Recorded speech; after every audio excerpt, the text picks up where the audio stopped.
Hey guys, welcome back to another video on my channel. Today we are back with another snapshot, and this one adds quite a lot of new stuff. First thing that is new is a new block that you can see below us. Now if I quickly just head down to this is called the Firefly Bush, and this is what it looks like. It's a new bush with some twinkling lights. If we quickly just grab ourselves some bone meal and click bone meal on this, you'll see that it works like two tall flowers where you can bone meal it to grab more of it. Now the question is, can it be turned too tall? And it doesn't seem like it can. That's cool though, so it's easily farmed, but you can see it's pretty much everywhere. Now if we set the time to night, this flower will let off particles, which are meant to be fireflies. And the fireflies look very different to what Minecraft teased them to be, which was obviously the black and green particle. But honestly, they look really cool. I love that. Now, when you pick these up and place them back down again, so let's quickly just place one down over here, where there are not any, you will see that they will also play particles, so they do not need to be naturally generated to play this particle. But they will only play the particle at night time, so if I set the time today, the particles will eventually disappear. This Firefly Bush can be found inside the swamps and also by rivers. Now, not only is there the Firefly Bush, but there is also this new bush block, which is just like the Firefly Bush, but this one doesn't spawn any particles. And if I place this down, you can see that's what it looks like. It's just a new variant to grass like the ferns. Now, bone mealing this makes it spread. That is really cool. I like that. Does that mean poppies and flowers can now be bone mealed to spread to match Bedrock Edition? They cannot. Hopefully we see this feature inside of Java now that they have a block that works like that. Now one thing to note though, when you bone meal them, they will not replace blocks that are not air. So if I have a grass right here and I bone meal this one, it will not replace these. But if I break the grass, you'll see it does then replace. It can also only place them on blocks that are touching the one you are bone mealing. So if I place one here, the possible bone meals will be that one, that one, that one, and that one. Now, the biomes that this new bush block can spawn in is the following: plains, windswept hills, windswept gravelly hills, windswept forest, the river, frozen river, forest, birch forest, old growth birch forest. Now, I haven't been able to find any, but while I have been flying around, there's a savanna that backs off to this forest. And there is the next new feature inside this update, which is the cow variant. Cows will now have a variant depending on if they spawn in a cold, neutral, or warm biome. And as you can see, this is the variant for the warm biome.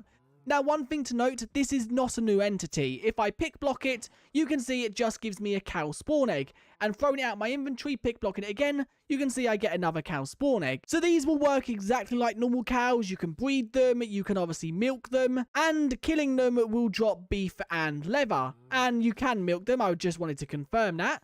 They look really cool though, because they now have actual horns. I think it's inspired by a bull looking at it, but obviously it's not a new entity. Now if I was to spawn a cow right here, they have also updated this cow model to make it look a little bit more 3D. So that is the warm variant and the normal variant. Let's now quickly head to a cold biome. Now for anyone wondering, this is where the warm variant will appear, any savanna biome, any jungle biome, and any badlands biome. And I'm now within a taiga. If I spawn a cow right here, this is what the cold one looks like. And this one is the one from Minecraft Earth, I believe, just with a more updated texture. I think in Minecraft Earth this was called the woolly cow, but once again it's the same entity, it's not a new entity, and spawning this one down, it looks really cool. Not gonna lie, walking through and just seeing new variants of cows, although it's the same entity, it feels so much better. For anyone wondering, this one will be able to spawn in any taiga variant, and then also windswept hills, windswept gravelly hills, and windswept forests. And any biome I haven't listed inside of here or here will have the normal cow variant if it can spawn there. Now, one other thing to note real quick is that the bush block can be composted, and so can the Firefly Bush. The Firefly Bush does also give a light level of 2, which you can see right there. And it gives a light level whether it is day or night. Now, Minecraft have added new ambient sounds to some of the biomes. So this first new ambient sound is called Block Sand Idle. And if I quickly just play it,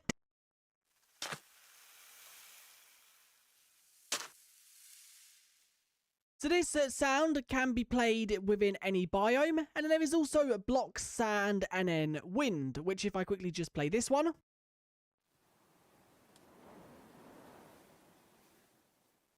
That is really cool to have a windy ambient sound. I really do like that. Now there are some notes about this, which the first one is that sand, red sand and terracotta of any colour have a chance of playing ambient sounds when surrounded by any one of them at least 3 blocks to 8 blocks away. Now that's a bit confusing wording wise, but that is pretty cool. And then there is another one. Dead bush blocks have a chance of playing an ambient sound when placed on top of 2 blocks that are any colour of terracotta, sand or red sand in any biome. Because not only are they making ambient sounds for biomes, but they're also making it that you can take the ambient sounds and use them within your own builds. Because for example, this one right here, you can just take a dead bush and then whatever block, and you can obviously use that in builds. Now jumping to the patch notes real quickly, because I quickly want to mention here, I don't exactly know what this means, but it says for the new ambient sounds, you then obviously have this right here, which says that they can play when surrounded by terracotta, sand or red sand. But then they also put here, block sand idle can be played in any biome, and the block sand wind can only be played in desert or badlands biomes. I don't like that. I think that means you cannot move the wind ambient sound to your base if your base is not within a desert or badland. They have also added a new block tag, which is plays ambient desert block sounds. But I'm not too sure. I could be wrong on this. That's why I wanted to mention the actual patch note wording. And I have also made some changes this update. Landing on powdered snow with leather boots equipped after falling further than 2.5 blocks will now make entities fall through the powdered snow. This is quite a good change, I think. And then beacon and their beams now render beyond 16 chunks. And this is to keep it so you can see it from larger distances, to make the beacon actually work like a beacon. And they've also doubled the block height. So the beacon used to stop at 1,000 blocks, it now goes up to 2,000 blocks. Then quickly just covering data pack changes in this update, they have made cow variants data driven. And this is by adding a new JSON within cow variants. It takes in a model, which is cold, warm or normal. It takes in an asset ID and then spawning conditions. And I have also made some changes to the block's attacks component. This is by adding a new bypass field. And this is a damage source in which the shield will basically not block. So for example, magic isn't blocked by shields. This can now be controlled by that. And I have also now added a new option inside of the damage reductions, which is horizontal blocking angle. And this is the maximum angle between the user's facing and the incoming attack. And then resource pack changes are just for the new textures and new cow textures. And then bug fixes in this update are very little, because the main focus is on the new features. But anyway, that is it for this update video. I really do like the look of this update. We have gotten quite a lot of new stuff. I really do love these firefly bushes, although it would be really cool if there was a way to make it so it was the classic black and green pixel. But to be honest, these fireflies do look a lot better and would fit within a lot more builds. Anyway, if you enjoyed, do like and subscribe, and I guess I'll see you guys in the next one. Bye!